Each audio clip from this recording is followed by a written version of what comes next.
update dunia kripto 10 Desember 2021. Nah, jadi kita rekap dulu ya, seperti biasa kemarin itu analisa kita kan memang ini bearish pennant, terus ternyata memang jebol gitu ya, turun apa namanya mengejar Bollinger bawah sekitar sini. Ya kira-kira berarti sesuai dengan analisa kemarin gitu ya.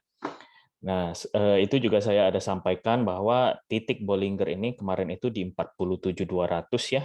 Itu saya ada sampaikan di Telegram channel saya yang umum, itu bahwa itu memang titik yang penting sekali gitu. Oh sorry, bukan 47.200 tapi 48.200. Nah, memang sempat turun lebih dari itu ya, 47 sekian gitu, tapi naik lagi. Nah, karena memang ya berarti ada pantulan sedikit lah di daerah support ini. Jadi secara analisa kita masih on track gitu ya.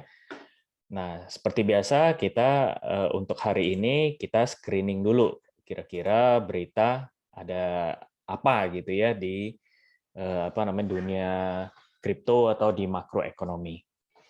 Nah, seperti biasa bagi teman-teman yang pertama kali nonton video saya, selamat datang dan juga apa namanya di channel ini saya sering menginfokan mengenai makroekonomi, dunia investasi dan spesifikasinya lebih ke dunia kripto. Jadi bagi teman-teman yang pertama kali gitu ya, bisa subscribe kalau suka dengan video saya ini karena saya akan update setiap hari. Jadi begitu saya update, Anda juga bisa apa namanya menyalakan loncengnya gitu ya, langsung mendapatkan notifikasi. Jadi bisa lebih dalam tanda kutip aman gitu di market. Dan juga ada gambaran lah ya, paling enggak itu market kira-kira hari ini kemana. Dan saya apa namanya biasanya usahakan update setiap hari di pagi ke siang hari gitu. Karena saya mau melihat trennya dulu. Kadang kalau terlalu pagi itu memang juga kita belum melihat perubahan banyak gitu ya dari yang kemarin. Oke, yang pertama itu kita biasa di CoinDesk kita lihat first mover gitu ya. Nah, jadi dia bilang Bitcoin falls below 49K. Oke, berarti trading volumenya menurun pastilah ya. Altcoin juga merah. Nah, karena ini apa namanya selaras dengan US dollar yang naik gitu. ETH turun.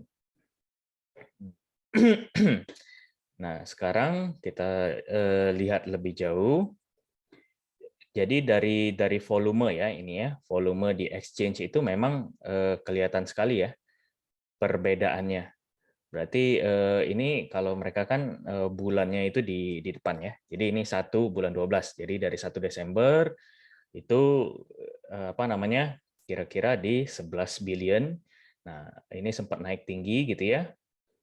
Terus turun. Nah, sampai sekarang pun ini paling rendah berarti. Di tanggal terakhir dia ada tanggal 9 ya. Nah, jadi memang kalau kita lihat dari sini itu ya trading volume yang nggak begitu kuat pastinya memang membuat apa namanya tekanan penjualan itu lebih banyak, terutama kalau dolar itu lagi naik gitu. Saya juga pernah bahas ya itu di video-video sebelumnya apa korelasi antara BTC dan dolar gitu ya di XY. Oke, ini dari segi sedikit gambaran besarnya. Nah, yang paling penting hari ini itu kita perlu ingat bahwa ada agenda pembahasan atau mengeluarkan data CPI atau kalau bahasa Indonesianya IHK gitu ya. CPI itu Consumer Price Index. Nah, atau di Indonesianya indeks harga konsumen gitu. Nah, ini biasanya di apa namanya? Biasanya menjadi acuan untuk melihat tingkat investasinya. Tingkat inflasi suatu negara. Nah, jadi kalau ini tentu di Amerika ya. Nah, ini di 8.30 malam nanti. Kalau misalnya kemarin itu apa sebelumnya mereka ada prediksi nih, perkiraan itu prediksi ya. Jadi sebelumnya itu misalnya 4,6 year on year ya.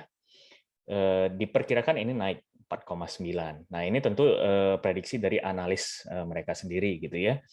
Terus kalau yang month on month, nah mungkin ada penurunan gitu. Nah, jadi kita bisa apa namanya melihatlah kira-kira ini apa namanya akan membuat market bereaksi seperti apa. Kalau dilihat bulan-bulan lalu ya, seperti November gitu, September itu memang begitu ada apa namanya data CPI yang dikeluarkan, market itu langsung bereaksi. Nah, reaksinya seperti apa kalau di dunia kripto? Kecenderungan apa namanya kripto ini kan dianggap sebagai inflation hedge atau pelindung nilai terhadap investasi terhadap inflasi. Saya ngomong investasi terus inflasi gitu ya. Jadi kalau misalnya apa namanya inflasinya tinggi berarti dolar semakin turun dong ya. Kalau dolar turun tentu BTC biasanya naik gitu ya. Nah, kalau ini diperkirakan naik year on year, biasanya memang orang atau media ini sering membahas mengenai year on year karena lebih bombastis gitu. Seakan-akan wah ini naik dari tahun kemarin berapa gitu ya. Nah, itu kan lebih mengundang pembaca untuk melihat beritanya ya itu wajar lah. Nah, jadi kemungkinan itu ada positifnya. Nah, tapi kalau misalnya sudah apa namanya kita tahu ya inflasi naik, nah itu ada dampaknya untuk kebijakan moneter. Kebijakan moneter, terutama kalau inflasi tinggi, sebuah negara kan nggak mau ya inflasinya tinggi karena apa namanya otomatis uang atau currency-nya itu nggak berlaku atau nggak senilai dulu lagi gitu kan. Jadi mereka pasti mengeluarkan kebijakan-kebijakan tertentu. Dalam hal ini the Fed gitu biasanya. Jadi biasanya kalau misalnya ada kenaikan, apalagi kalau kenaikannya sangat tinggi gitu ya, nah itu the Fed bisa diperkirakan akan mengeluarkan kebijakan moneter seperti ya yang kita takutkan lah ya tapering off atau meningkatkan suku bunga gitu. Nah, jadi menurut saya itu kalau berdasarkan berita ini aja, kemungkinan BTC akan jadi micin hari ini, terutama di malam ya. Jadi begitu ada misalnya data inflasinya itu naik, oh BTC mungkin direspon bagus gitu ya, karena inflation hedge kan. Terus ada respon dari The Fed nih, misalnya kalau responnya negatif atau bagaimana, itu bisa drop lagi. Nah, jadi ya itulah kalau kita lihat memang malam nanti begitu, ya itu wajar karena saya udah kasih tahu dulu ya kira-kira seperti itu. Jadi volatilitas akan sangat tinggi untuk nanti malam. Nah, kalau untuk pagi ke sore ini mungkin masih oke lah. Saya pun di channel VIP tadi sudah TP dua posisi gitu ya. Karena udah ambil dari tadi pagi, ada sempat naik, ya udah kita TP. Memang apa? Kita maunya copet-copet aja karena kan market lagi begini gitu. Nah, bagi teman-teman juga yang mau join channel VIP saya, biasanya saya update di sana dulu, tentu ada sinyal-sinyal juga gitu ya. Itu bisa kalian lihat di deskripsi ya. Nah, itu juga bisa langsung kontak via WA aja. Nanti langsung direspon pastinya.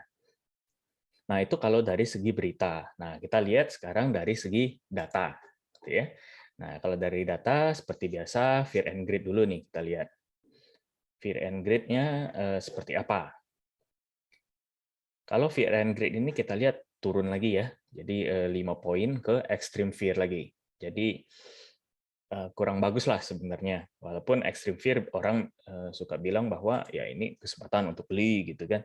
When there's blood on the street, ya lu beli gitu. Tapi ya kita harus lihat juga dong waktu kira-kira, bukan berusaha men-timing market, tapi paling nggak kalau misalnya ada kemungkinan turun lebih jauh, ya nanti dulu gitu ya. Lebih baik nunggu reversal baru kita mencoba beli gitu. Nah, terus kalau kita lihat dari on-chain signal, ini bullish. Nah, menarik ya. Ini bullish. Kalau dari, nah ini ada beberapa data yang lain gitu ya. Ini kita juga akan apa namanya lihat. Jadi kita mendapatkan gambaran yang lebih besar gitu. Jadi sejauh ini Fear and Greed, Extreme Fear, Sentiment Market bullish. Oke. Nah sekarang kita lihat Exchange Reserve. Nah ini juga penting. Exchange Reserve ini berarti cadangan ya atau stok BTC yang ada di exchange gitu. Kita tentu tahu ya apa namanya hukum ekonomi, kalau semakin banyak permintaan tapi apa namanya supply-nya sedikit ya pasti harga naik gitu kan. Nah, jadi kalau reserve-nya semakin sedikit itu kecenderungan harganya harusnya naik ya. Nah, kalau kita lihat sekarang, ini saya geser ke atas sedikit. Ini ada kenaikan. Nah, terutama di Binance, Bitfinex gitu ya. Kalau Coinbase masih santai lah. Kalau kita lihat all exchange itu juga sudah mulai naik exchange reserve-nya, which is nggak begitu bagus ya. Berarti banyak BTC yang ada di exchange. Nah, untuk apa? Ya biasanya dalam tanda kutip ingin dijual. Semoga enggak gitu ya. Tapi itu bisa kita jadikan pertimbangan lah seperti biasa ya. Kalau exchange reserve-nya semakin turun terus, nah itu bagus. Berarti semakin sedikit dong supply-nya. Walaupun sebenarnya apa namanya orang biasanya menarik BTC-nya dari exchange itu untuk disimpan gitu kan ya. Tapi bukan berarti mereka nggak bisa lakukan hal yang lain. Misalnya mereka mau jual di DEX, itu juga bisa gitu ya. Jadi memang itu bukan patokan 100%. Kita ini cuma mencari gambaran besarnya ya, supaya ya paling nggak kita pakai data lah gitu analisanya. Kalau dari open interest masih flat, funding rate juga flat, LTH SOPR juga belum ada menunjukkan peningkatan atau penurunan gitu ya. Nah, ada satu data lagi yang menarik. Ini memang tulisannya Korea, tapi sebenarnya ini apa namanya bisa dikatakan adalah inflow whales gitu. Jadi apa whales yang banyak mendepositkan BTC-nya ke exchange, kira-kira begitu ya. Karena kalau kita tahu whales masukin ke exchange berarti tandanya apa? Ya kira-kira mau dijual. Nah, dan kalau dilihat dalam 7 hari itu ada peningkatan. Nah, ini min-nya ya. Apa namanya? Ini untuk kalau biasanya saya lihat min ini karena rata-rata dan lebih merepresentasikan nilai sebenarnya gitu daripada kita cuma lihat data langsung, oh ini masuk berapa, kita hitung sendiri kan nggak mungkin. Jadi pakai rata-rata aja dan kita lihat memang ada peningkatan dari whales kirim atau deposit BTC mereka ke exchange. Nah, sesuai dengan yang tadi ya, makanya exchange reserve-nya naik. Nah, itu ya untuk kita supaya waspada lah ya, antisipatif lah jadinya. Nah, kalau kita lihat dari seperti biasa technical. Berarti tadi kita simpulkan dulu deh. Crypto fear and greed itu masih bearish ya karena extreme fear gitu. Kalau on chain ini bullish, exchange reserve bearish ya. Ini nggak ada perubahan, netral. Nah, ini juga bearish. Jadi mayoritas masih bearish ya. Kalau kita lihat dari apa namanya technical sekarang. Nah, ini biasanya orang-orang juga banyak menjadikan pertimbangan gitu ya. Kita sekarang lihat seperti biasa yang preset dalam 1 hari 4 jam gitu ya. Saya rasa teman-teman juga udah tahu kalau misalnya sering lihat update saya udah tahu cara kerjanya gimana gitu. Apa cara jalan pikir saya gitu ya. Kemana, apa yang harus dicek gitu. Jadi bisa diikutin sendiri kok, nggak perlu harus tunggu video juga. Ini 1 harian masih di sell gitu. 4 jam 4 jam masih di sell juga. Ini benar kan? Atau masih loading ya? Oh iya benar. Oke, 1 jam sell. 15 menit. Nah, buy. Oke. Time frame kecil ya. Ya, karena ini agak hijau nih. Nah, kemungkinan kalau dilihat dari sini dia akan berusaha menembus ini ya, resisten kecil ini. Jadi 48.600-an. Ini dari kemarin pun berarti udah nggak tembus terus nih. Jadi mayoritas masih bearish tentunya. Nah, patokan yang apa namanya yang kecilnya support lokal ya ini ya 47 lah kita bilang ya. Tapi kita lihat dalam 1 harian dulu supaya kita dapat apa namanya pandangan lebih besar. Ini kalau 1 harian ini udah jauh sekali ya. Oh dia udah mulai naik nih. Pas pantul di Bollinger bawah gitu ya. Mirip-mirip. Kalau dari MACD, wah ini udah bearish. Ya mungkin ada peningkatan sedikit. Jadi patokannya, oke kita lihat di sini yang tadi ya 48.600. Kalau tembus, oke, mungkin dia mengejar Bollinger atas, kemungkinan di 49.800. Tapi saya agak pesimis gitu ya. Kalaupun sampai ke sana bakal turun lagi. Jadi mungkin seperti ini. Kalau saya lihatnya, karena dalam 15 menit tadi kan kita lihat ada positif sedikit ya. Jadi mungkin begini dan bakal turun lagi. Nah, sejauh ini begitu. Turunnya sejauh apa? Kita coba cek 1 jam mungkin lebih jelas. Nah, karena kalau 1 jam kan, nah support-supportnya kelihatan semua nih. Nah, kalau 1 jam, ini support berikutnya itu 45.800 atau saya suka bilang 46 lah ya, biar gampang gitu. Jadi 46 ini patokannya. Tapi bisa naik dulu nih. Nah, ini kan deket banget ini udah dengan resisten dan juga udah berusaha tembus Bollinger Tengah nih. Ya, mungkin agak dipump sedikit, terus turun. Nah, tapi ingat yang tadi saya bilang mengenai apa namanya CPI data ya. Jadi kemungkinan bisa apa namanya kalau misalnya sideways di sini, malam nanti mungkin bisa naik tinggi kalau misalnya dari data inflasinya meningkat ya. Nah, terus turun lagi. Jadi hari ini akan sangat sangat volatil menurut saya. Kalau misalnya enggak pun kecenderungan bearish. Jadi ya hati-hati aja lah di market. Kalau misalnya memang apa mau short atau apa ya patokan kalau menurut saya sih paling bagus di sini ya. Kalau bisa sampai ke sini 50 atau lewat itu lebih bagus. Kalau sekarang nge-short kayaknya agak gambling gitu karena apalagi yang tadi saya bilang begitu data CPI keluar, grup naik, habis deh kena liquid. Nah, jadi ya hati-hati aja. Apa namanya? Dan itu cuman apa namanya pandangan saya tentunya ya. Ini bukan nasihat keuangan. Saya terus ulangi, tolong Dior karena saya juga bukan konsultan keuangan gitu. Nah, terus kalau kita lihat dari dominasi BTC. Nah, dominasi BTC ini juga menarik. Kalau kemarin kita bilang dia udah tembus ini, mungkin turun lagi ya. Oh, ternyata naik. Oke. Apa namanya?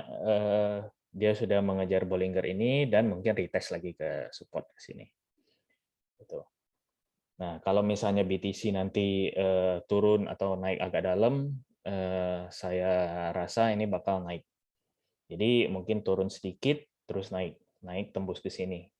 Nah, mungkin perkiraan di 41-an lah ya. Jadi kira-kira begini nih. Kalau menurut apa namanya pandangan pribadi saya ya. Ini turun dulu sedikit, terus naik. Mungkin begini sih. Ups. Kurang bagus. Jadi turun dulu sini ya. Mungkin nggak begitu jauh. Terus naik ke arah sini. Nah, mungkin seperti ini. Nah, nanti kita lihat ya. Apa namanya, terutama malam itu kelihatan banget pasti. Jadi mungkin untuk hari ini itu dulu ya, bisa disimpulkan sendiri kira-kira pandangan teman-teman juga seperti apa gitu, apa namanya, apakah misalnya memang mau masuk market atau enggak, ya itu terserah lah gitu ya. Oke, segitu dulu. Terima kasih teman-teman karena sudah mendengarkan video ini. Kalau misalnya teman-teman suka, bisa like dan subscribe, tentu juga komen gitu ya, supaya apa namanya video ini juga bisa menyebar ke lebih banyak audiens gitu, supaya mereka juga bisa mendapatkan manfaatnya. Oke, terima kasih.